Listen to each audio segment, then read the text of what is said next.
Spoilers! With my last book versus film, I was very excited because Azkaban is one of my two favourite Harry Potter stories. Goblet of Fire is probably my least favourite, joint with Chamber of Secrets, but I did actually enjoy the reread, and I think straight away that proves that I prefer reading Goblet of Fire to watching Goblet of Fire.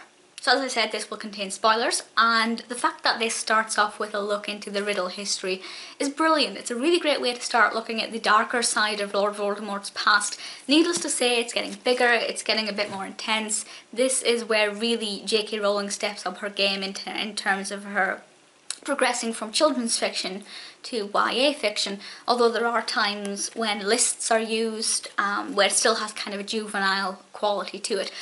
But we do get some fantastic things introduced. For example, we get a proper look at portkeys and apparating. What I would give to apparate. That is my dream. I would love to be able to apparate. And then we go to the Quidditch World Cup. Now, as somebody who's not that athletic, believe it or not really that bothered about Quidditch, so the scenes there in the film didn't really excite me too much. But in the books, I think it's a lot more focused on the projection of the Dark Mark and the magical aspect rather than the gathering of all of these Quidditch players and Quidditch fans. So definitely preferred that in the book. We also get the start of Spew around that time, which is the Society for the Promotion of Elvish Welfare. Kind of just felt like saying, Hermione, your heart's in the right place, but shut up. It's fine in the book, but I do kind of understand why they took that out of the film. I think one of the main things about this is we have a lot of new characters introduced. There's a lot of new people to get familiar with, and I think the timing was perfect for that. Of course, we get Mad-Eye. Mad-Eye Moody is brilliant, really wonderfully performed throughout the whole thing, and he is a character that I was very scared of. I remember being quite intimidated by Mad-Eye when I first watched the film.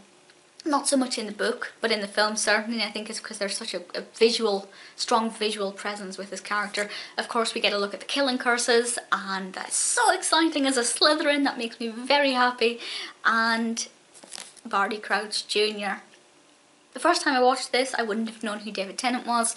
Of course, after falling in love with Doctor Who and David Tennant, and then rewatching it years later, it's a little bit of exciting, and he plays the role so perfectly. So definitely I prefer the film aspect of Barty Crouch Jr. to the book. I think one of the main reasons why I don't like Goblet of Fire is because I don't like a lot of the main characters. The concept of the Goblet of Fire is great, although a lot of people do say that it makes Dumbledore a bad headmaster, which I agree with. I don't like Dumbledore, allowing students to compete in this death trap of a competition.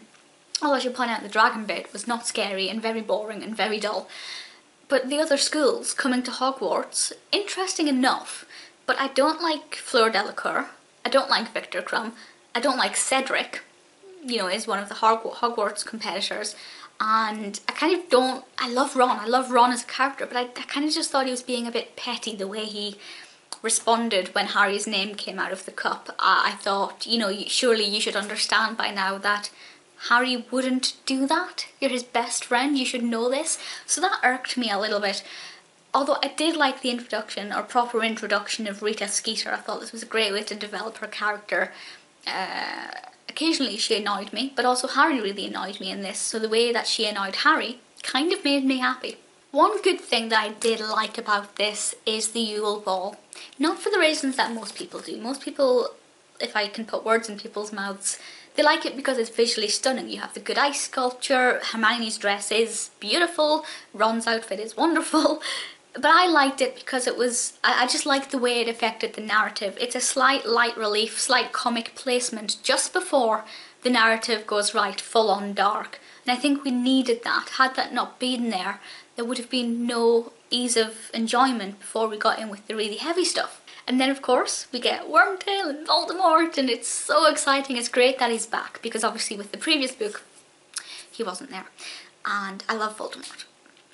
I kind of feel it was slightly anticlimactic. It was like, there's Voldemort, Voldemort's gone, oh Cedric's dead, right, let's go and have a celebratory meal.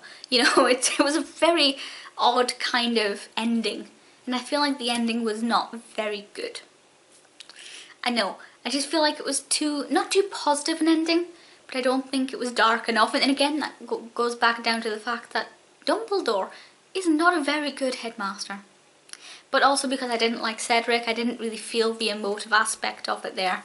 But having said that, I did enjoy the reread, which says something about J.K. Rowling's writing style and how I connect with that, because there was a lot of great things in this that I did like. I particularly like the Weasley twins in this one as well.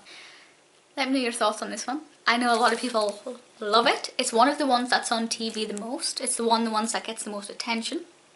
Personally, I don't understand it, but it's not bad. Let me know your thoughts on Goblet of Fire, and I'll speak to you all soon.